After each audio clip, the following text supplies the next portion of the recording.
Ова се нарекува прва помош, односно се техники за релаксација кои што можат да ни помогнат секогаш кога се наоѓаме во стресна состојба, односно кога ќе се соочиме со стресорот и ќе наидеме на одредена посилна емоција, без разлика на незиниот афективен тон, односно дали станува збор за позитивна или негативна емоција, па секогаш кога би ги примениле во таква ситуација, би си го смириле нашето тело и би си го пренасочиле вниманието и се една буквално прва помош инстант за справување со силна емоција. Кога некое лице се соочува со вознемиреност, неговото тело претрпува неколку промени и влегува во една посебна состојба која што всушност одговор или борба на нашиот организам со стресорот или пак може да биде и бегство со истиот. Телото се подготвува или да се бори или да избега од согледаната опасност. За време на одговорот или борбата или летот, бегството, вообичаено е да се доживее празен во наводници ум, односно стесната свест и стеснување на опсегот, на фокусот на нашето внимание, да ни се забрза ритмот на срцето, да се испотиме, мускулниот тонус да ни се затегне, односно да ни се напнат мускулите и многу повеќе други телесни промени кои што се всушност благодарение на функционирањето на надбубрежната жлезда и лачењето на адреналинот. За жал, овие телесни одговори прават многу добро кога станува збор за заштита од современите извори на вознемиреност. Ние не секогаш сме спретни, благодарение на овие промени, да изреагираме соодветно во одредена ситуација. Користејќи различни вештини, ние можеме да го прекинеме одговоров на борбава или бегство пред симптомите да станат премногу екстремни. И овие вештини бараат пракса за ефикасно работење. Кои се всушност тие неколку нешта за прва помош? Првото нешто е дишењето, односно длабокото дишење. Природно е да земаме долги и длабоки вдишувања кога сме опуштени. Сепак, за време на одговорот при контакт со стресорот, дишењето ни станува брзо и плитко. Длабокото дишење го враќа, всушност, и испраќа пораки до мозокот да започне да го смирува нашето тело. Практиката ќе го натера нашето тело да реагира поефикасно на длабокото дишење во иднина. Што би значило тоа?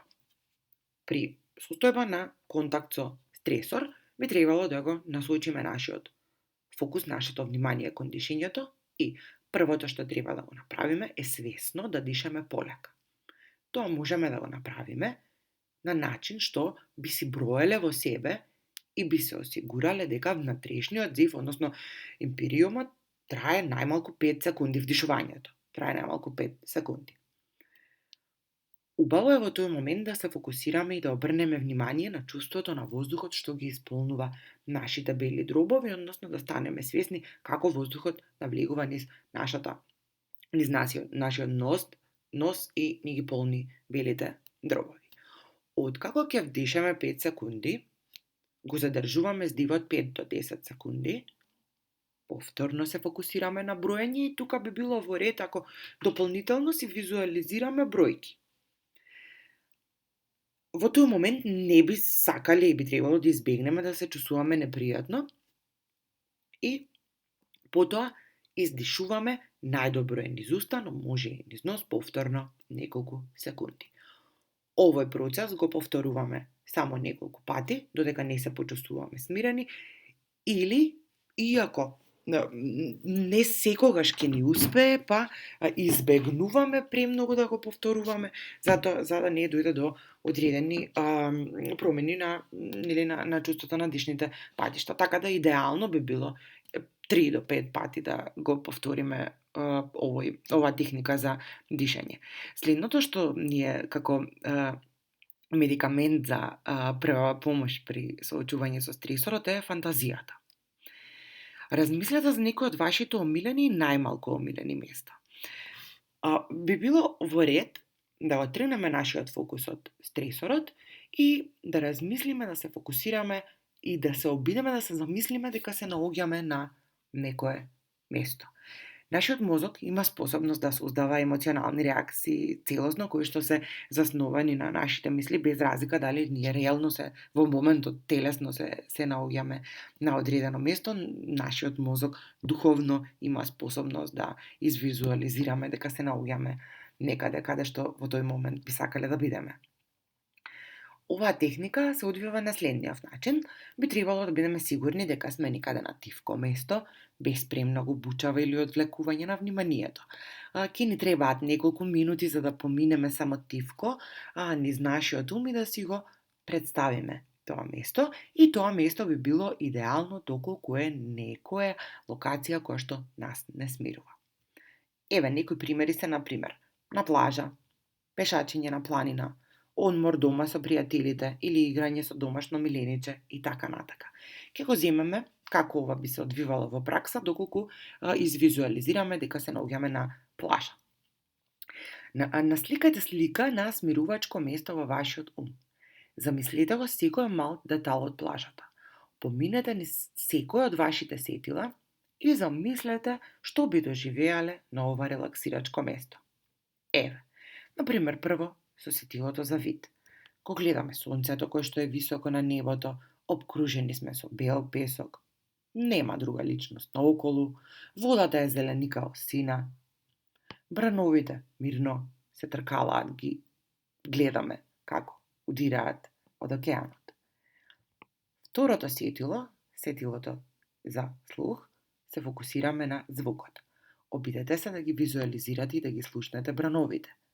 Станете свесни дека има и галеби некаде во позадина.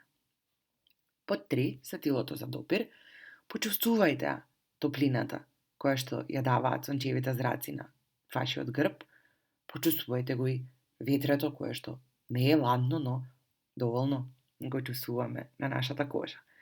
Може да почувствувате и како се движи песок меѓу прстите и така натака. Под 4, вкус, почувствувајте како пиете некој освежувачки безалкохолен коктел, почувствувајте му го вкусот. 5, сетилото за мирис, почувствувајте го миризот на свежиот океан, на воздухот полн со сол и смирувачки ароми, кремата за сончање која што, например, може да мириса на кокос. Третиот дел е мускулната релаксација и за време на одговорот кога сме во контакт со стресорот, напнатоста на нашите мускули се зголемува. Ова може да доведе до чувство на вкочанетост, па дури и болки во грбот и вратот кои што може да траат и со денови. Прогресивната мускулна релаксација не учи да станеме посвесни за оваа напнатост, за да можеме подобро да го идентификуваме и да се справиме со стресот. Што би значила оваа техника и како се изведува? Би требало да пронајдеме некоја приватна и тивка локација и би било во ред и да седиме и да легнеме, но најважно е телото да го чувствуваме опуштено и пријатно. Идејата на оваа техника е намерно да се затега секој мускул, а потоа да се ослободува напнатоста. Почнуваме со стопалото, ги затегаме, ги грчиме прстите со виткање на стапалото, забележуваме како ни е нашата нога напната, држиме 5 секунди напнато.